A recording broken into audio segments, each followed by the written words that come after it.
Hello everyone, welcome to Bojangles Tech Review. Today I'm going to be doing a review on the MUSETEX Phantom Black ATX mid-tower case and giving you some more information about what to expect. So, without further ado, let's get started. Some basic information you might want to know about this case is that it has your standard audio input and output connections, along with two USB 2.0 and one USB 3.0 ports on top. Along with this, there are three buttons on top of the case: the power button, reset button, and a button to control the RGB fans in the case. Here you can see the old desktop case that I will be upgrading from. It has been with me for some years now, but I think it's finally time to upgrade.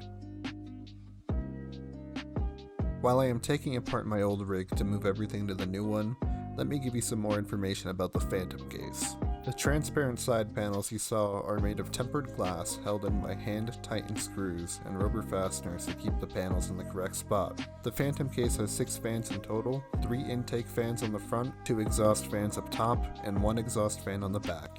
And finally, the Phantom case also comes with a remote control to control the lighting pattern that the fans move in. Overall, the parts of the case we have seen so far seem to be very well made, and I'm very excited to see how it will turn out.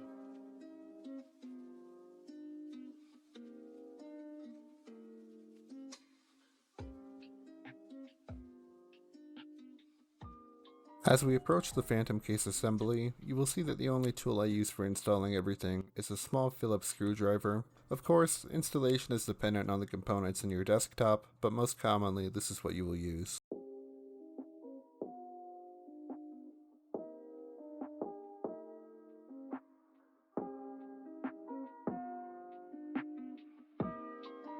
Now we can begin moving into the Phantom case. Right off the bat, we can easily remove the glass side panel by unscrewing the 4 screws on each corner. On each corner, you can also see 4 plastic L's to help prevent you from over-tightening the panels.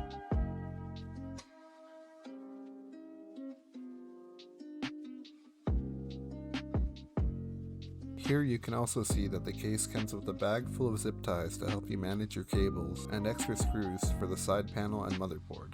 And finally, you can find an extra set of switches, just in case the ones on top of your case have any issues.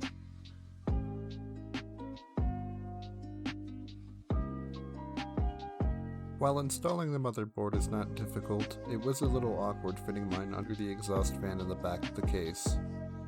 Other than that, everything was easy to screw in and install.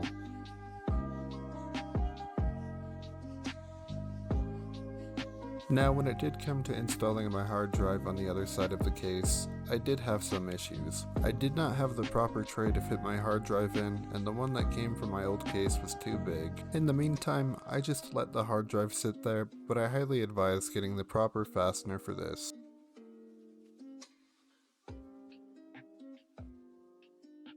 As for the power supply, it was a pretty casual install. I spent some extra time preparing my cables where I wanted them to be, but didn't have any issues maneuvering anything. After I got my cables where I wanted them to be, I moved on to tightening the screws on my power supply.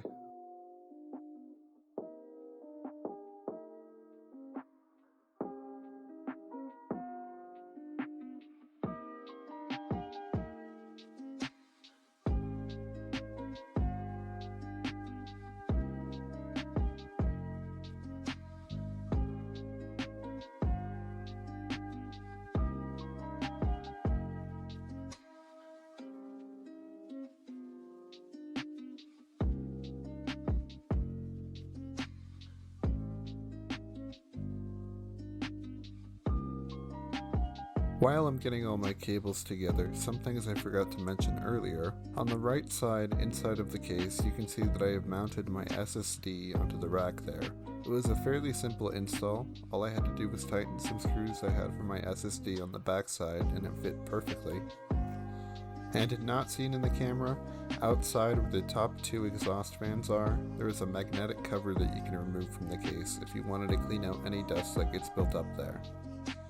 Something else to note when moving into the Phantom case, you may want to keep an eye on your cables and how close to the fans they are. There isn't anything blocking the fans from touching your cables, and you can see the wires from my CPU fan already rubbing against one of the exhaust fans up top. While it is an easy issue to avoid, just be wary.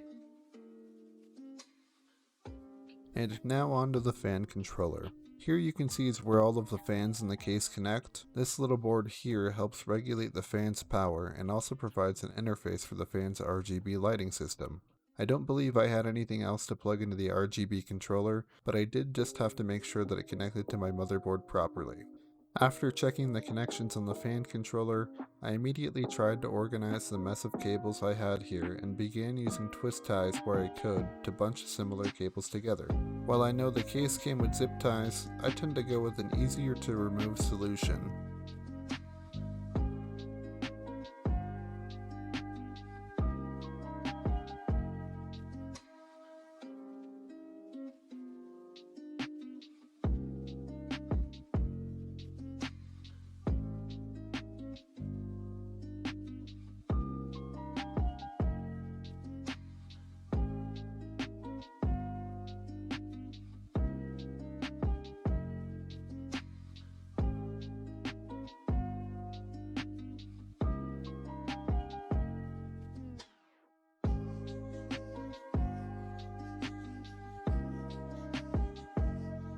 After some rushed cable tying and organization, I began to carefully cram all of my wires into the free space below by the power supply.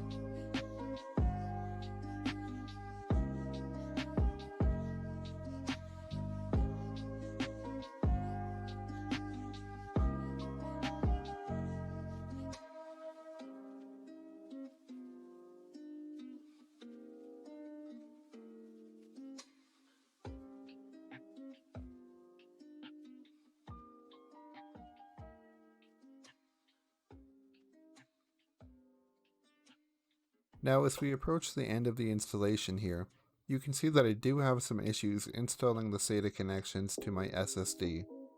Just make sure to give yourself enough room in advance and not to feed yourself too much extra cable.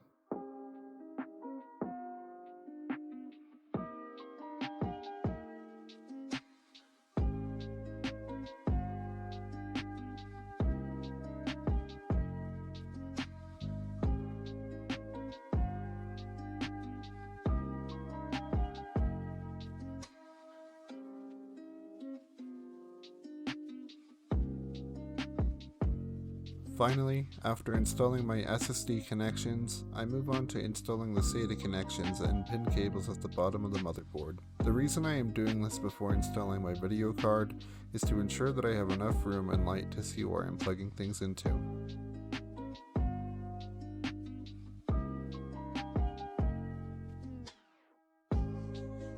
And last but not least, we move on to installing the video card. It is very easy to remove the dust covers on the back of the case and the plastic panel keeping everything in place, but I am not going to lie when I say that I struggled to put one of the pieces back on properly.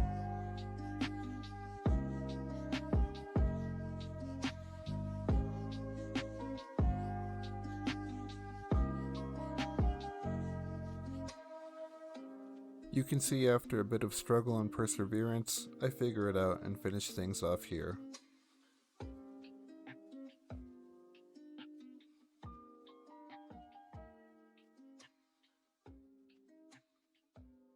Finally, after some finishing touches and trial and error, we have our final product.